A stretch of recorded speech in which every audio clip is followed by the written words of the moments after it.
President Biden telling donors privately today that Israel is losing global support because of its, quote, indiscriminate bombing of Gaza. But is it really indiscriminate? Isn't part of the problem that the international community is ignoring some of the realities on the ground? Today, the Israeli Air Force announced it destroyed several Hamas rocket launch posts, as well as a weapons factory. It also raided a Hamas compound filled with what they say, quote, was approximately 250 rocket shells and rocket-propelled grenades that were ready for use, as well as other weapons and military equipment. It comes after Israel accused Hamas of firing rockets from humanitarian zones, putting many civilians in Gaza at risk. Some rockets even landed in the Gaza Strip. So why is no one talking about this more? Humanitarian zones, supposed to be safe zones, right? And look at this video of this passenger plane last week landing at an airport in Tel Aviv as Israel's Iron Dome intercepted a barrage of Hamas rockets. Hamas is firing the weapons while hiding behind civilians. In Gaza, there were still 135 hostages held by Hamas, including 8 Americans. The number was updated as the IDF recovered the bodies of Eden Zukakaria and Ziv Dado, both who were abducted on October 7th. Look, there's no question conditions are dire in Gaza. The World Health Organization warning Gaza's health system is on its knees and collapsing. They're warning of disease, which would only make conditions worse. People in Gaza are running low on water and food. But new video from the IDF shows members of Hamas apparently stealing humanitarian aid, and that's not the worst of it. They're also apparently beating civilians to steal the aid from them.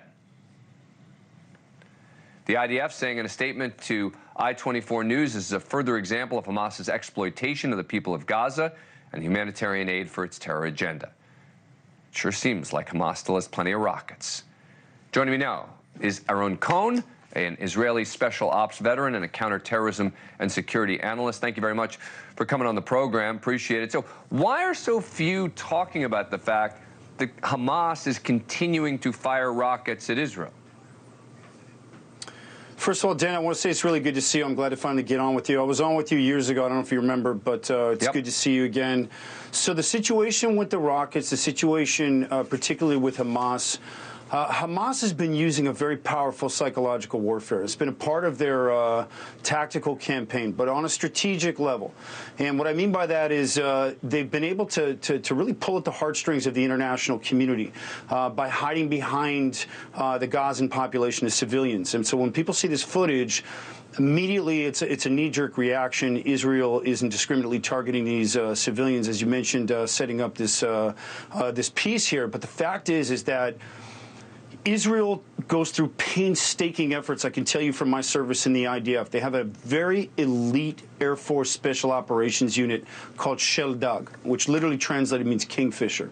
And this unit is what's known as a JTAC unit, or a Joint Terminal Attack Controller Outfit. These are FAA-grade certified Special Operations forces who can strategically put that missile into a specific window. And not only that, call off the operation mid-flight the moment they see a Palestinian or a Gazan civilian running across the streets. This unit has been the archangel to not only complement the Iron Dome system, which has been protecting thousands of lives in Israel, but this unit's also able to protect the Palestinian people because they're so selective with their fire. So I think that people need to get the context of the risk that these soldiers put themselves in to make sure that those missiles go exactly where they're supposed to go. So you know the follow-up question to that would be, okay, if that's true, I do. Then why are so many civilians still dying, right? Putting it, let's even ignore the Hamas numbers, but let's just presume that, you know, there are thousands of civilians who are dying. If what you're saying is true,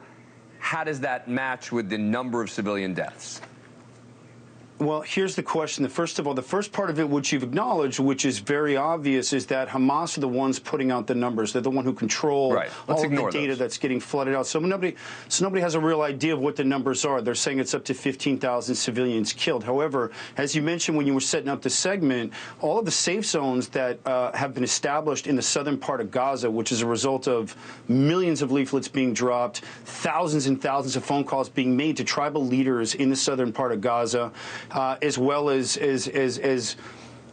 thousands of text messages being sent. Those safe zones have now been transferred back to Hamas, and they're reusing those mosques and those schools to continue firing those rockets. Thank you for watching.